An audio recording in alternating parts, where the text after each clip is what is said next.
درنو لیدونکو په همدې موضوع د لا بحث لپاره مو بلنه ورکړې ده د سیاسي چارو شنونکي ښاغلي مصطفی مستعان صاحب ته چې د سکایپ له لارې راسره په خپرونه کې دی. ښاغلی مستعان صاحب ستړي مه شئ، کور رمضان چې بلنه مو منلې او خپرونه کې م ګډون کړی دی. مستعان صاحب د لومړۍ پوښتنې په توګه باندې غواړم وپوښتم چې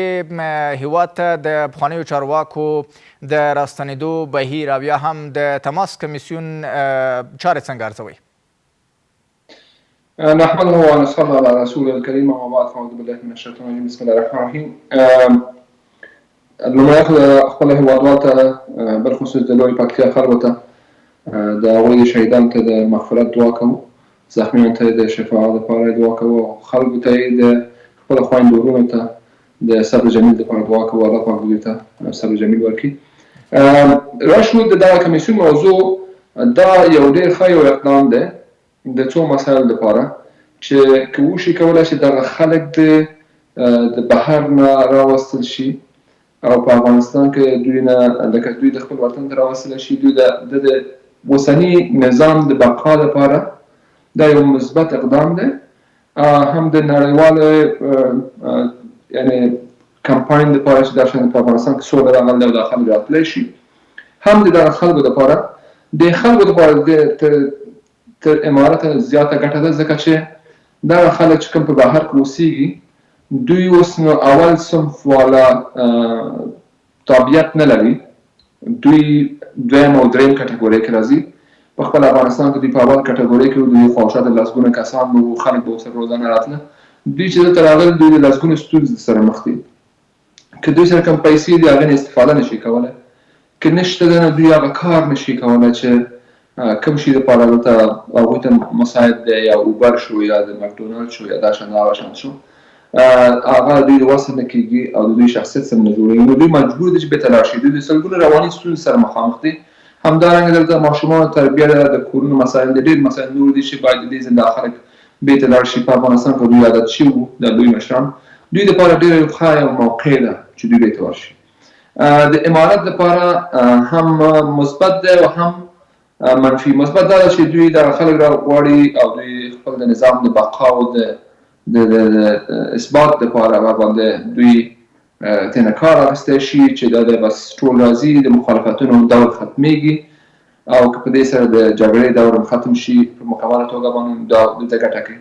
مګر دلته یوه پوښتنه دا ده چې آیا امارت چې دوی کسان راغواړي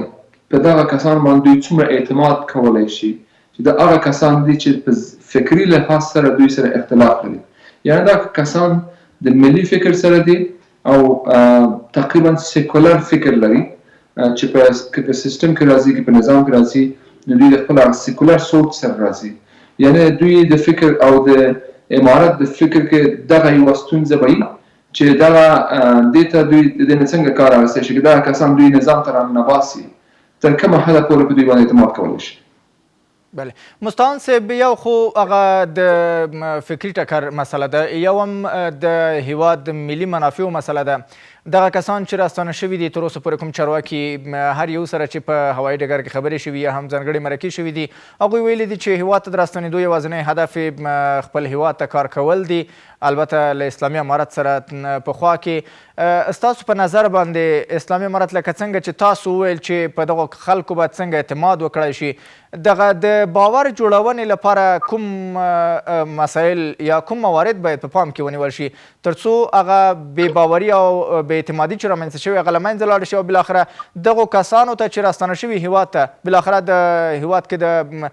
کار کولو فرصت بیا ورکړل شي؟ بالکل د کار کولو فرصت د باید ورکړی شي، ځکه چې د رسول الله صلی الله علیه وسلم چې کله مکې ته ننوتو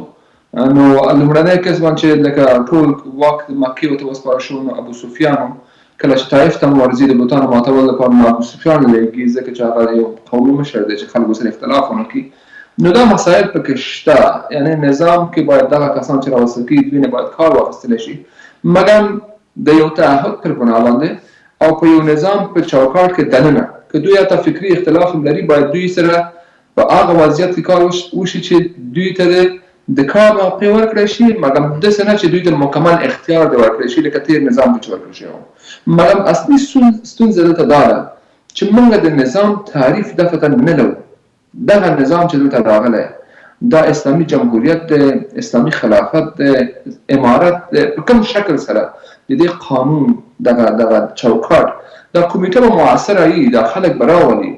مګر د نظام چوکاټ دلته تعریف څه دی د نظام د چوکاټ. یوه خبره. بله دا چې موږ راولو غټان راولو بیرته افغانستان ته، مګر دا په 40 کلونو کې دا دویم ځل موږ سره دا کار کېږي چې په لومړي ځل باندې د کمونستانو په کودتا کې زموږ ټوله هغه فکري سرمایه زموږ نه ویسته امریکا او اروپا او دې ځایونو ته، اوس هم دغه زموږ فکري سرمایه تخنیکي کسان روزانه راایستل کېږي چې دې ته په انګلیسي کې برین ډرین وایي، یعنې زموږ نه دا ماغزه کاري ماغزه موږ نه وباسي وچوي د افغانستان. دا اوسه پورې روان دی. ولې؟ ځکه چې د نظام په تعریف کې دا شان نه دي شوي چې یو زمینه سازي وشي چې دغه ځوانان چې کوم د کار خلک دي دوی په افغانستان کې پاتې شي او دا نظام چې په دوی باندې ولاړ یعنی تخنیکی مسایل په توګه د مثال د وزارت مالیې کارونه یا د بانک کارونه دغه کسان دی باید وشي کولی چې دغه سیستم کې پاتې شي او دا سیستم د ماشنه جاری وساتي. چې مګر موږ ستونزه دا ده چې د ملګرتوب کار ډېر زیات قوت اخیستی دی چې په هر پوزیشن کې ملګري ورځي، هر اداره ځینې ولایت ته تقسیم شوې ده. نو په دغه دلیل باندې دغه ستونزې چې را پیدا شوي دي چې دغه تخت به د یو خوا نه مشران به راولي، ته یو کس راولي دې خوا نه دوی ته 1000 کسان بیرته وباسي، نو دې سره دوی څه کوي؟ بله. ښاغلی مستعان صاحب، یوه موضوع چې د اسلامي امارت ورسره واقعا مخامخ دی او د هغې د حل په لټه کې دی، هغه د رسمیت پېژندنې موضوع ده او بل هم د ټولګډونه حکومت د جوړولو چې تل نړیواله ټولنه د سیمې هیوادونه او ګاونډي هیوادونه په اسلامي امارت باندې نیوکه کوي او همدغه مورد ته باندې دوی ډېر ټینګار لري چې افغانستان کې باید ټولګډونه حکومت جوړ شي او ټول لوري په دغه حکومت کې ګډون ولري. ستاسو په نظر باندې د دغه کمیسیون چارې له دغو دوه مواردو سره څومره مرسته کولی شي چې یو د رسمیت پېژندلو موضوع ده او دویم هم د ټولګډونه حکومت د جوړېدو؟ د کمیسیون خو ځان ته کار دی. د ټولګډونه حکومت واضح خبره ده. په طور د مثال بهترین مثال د ایران دی چې پکې څومره سنیان دي، څومره بلوچان دي او څومره پکې عرب دي، مګر په نظام کې څومره دي د فیصدۍ په حساب سره څومره سنیان د ایران په نظام کې دننه شامل دي هیڅ نشته، څومره بلوچان دي یا عربان دي یا کردان دي هیڅ هم نشته، مګر هغوی په موږ باندې ځکه غږ کوي. د یو خوا نه دوی د جګړې نه ستړي شوي دي او دوی د افغانستان جګړه دوی ته د اوسنی اقتصادي بحران چې په نړۍ کې روان دی، پاکستان او ایران بالخصوص واخواته هند او اسیا میانه دوی ټول په یېره کې دي چې د افغانستان کې دوباره جنګ شروع شو د اقتصادي بحران دا ته به نورم د لمبو ته به نورم اور واچوي، یعنې پټرول به ورته واچوي، مګر همدا ده چې دې خوا نه دوی دا هم غواړي چې خپل افراد د پکې راننباسي. ټول شموله حکومت چې وایي دوی د هغه خپل مهرو د اخرول غواړي. دغه خبرې دي. د کمیسیون په دې کې څومره رول دی والله اعلم، مګر همدا ده چې هغه کسان چې کوم راځي او د نورو هیوادونو مهرې دي هغه موږ تاسو ټول پیژنو. هغه فکر نه کوم چې په دې نظام کې د هغوی لپاره د نور ګنجایش وي چې هغوی په دغه شکل سره ور شامل شي. خو که امارت دې شي ته غاړه کېښوده چې د رسمیت پېژندلو لپاره دا کار وکړي، نو دوی به د خپل د تابوت کې به لومړنی میخ به یې وهلی. مستعان صاحب، د همدغو مسایلو په تړاو باندې ما غوښتل چې دغه پخواني چارواکي چې راځي تر دې وړاندې داسې انتقادونه شوي دي چې ګویا دوی ډیری په فساد کې ښکیل دي، اداري فساد یې کړی دی. که څه هم چې د اسلامي امارت د بهرنیو چارو وزارت سرپرست دغه موضوع رد کړه، هغه ویل چې په یو ډول باندې نړۍ یا هم د سیمې هیوادونه نه غواړي چې افغانان متحد واوسي یا یووالی ولري، د دغې پروسې د تخریب هڅه کوي په یو ډول باندې. ستاسو په نظر باندې که دغو کسانو ته چې افغانستان ته راستانه شوي دي اسلامي امارت د تصمیم نیونې یا هم د سلا مشورې فرصت ورنه کړي، د دوی راتګ به افغانستان ته څومره ګټور وي؟ لومړی خو دا چې د فساد دوسیې چې کوم یو دي هغه خو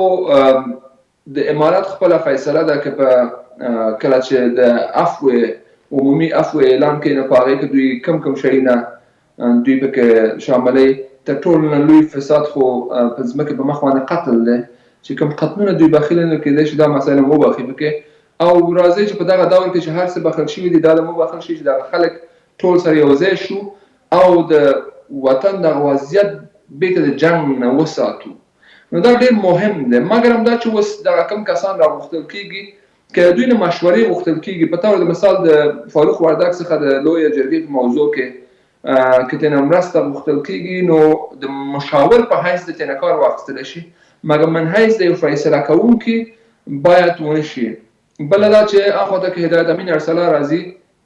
په دولت جوړونه کې د دې نه باید مرسته واخیستل شي، ځکه چې دا د کرزي په وخت کې دولت جوړونه کې اساسي رول درلود. مګر دا چې بیا که دې ته دغه روحده ورکړی شي، دې کې د باید یو لږ شان تمرکز د وشي چې دغه کسان آیا هغه تعهد لري که نه. نو دغه دوه مسایل دي چې په دې کې دا توپیر ته باید پام وشي چې دغه نظام چې مګر په اصل کې باید دغه کسانو په طریقې سره دا کوشش دی وشي چې کوم ځوانان چې د افغانستان نه وځي د هغې د وتو جلوګیري په دې وشي چې اصل کې د هغوی ته وظیفې ورکړی شي، ځکه هغوی د انجن حصه دي. نو هر یو چې وځي د افغانستان نه د هغوی تاوان زیات دی نسبت د دې کسانو بېرته راتګ. بله، ډېره زیاته مننه ښاغلی مستعان صاحب کورمدان چې خپرونه کې م ګډون کړی او په موضوع را سره بحث درلوده. جزاک الله خیر. مننه.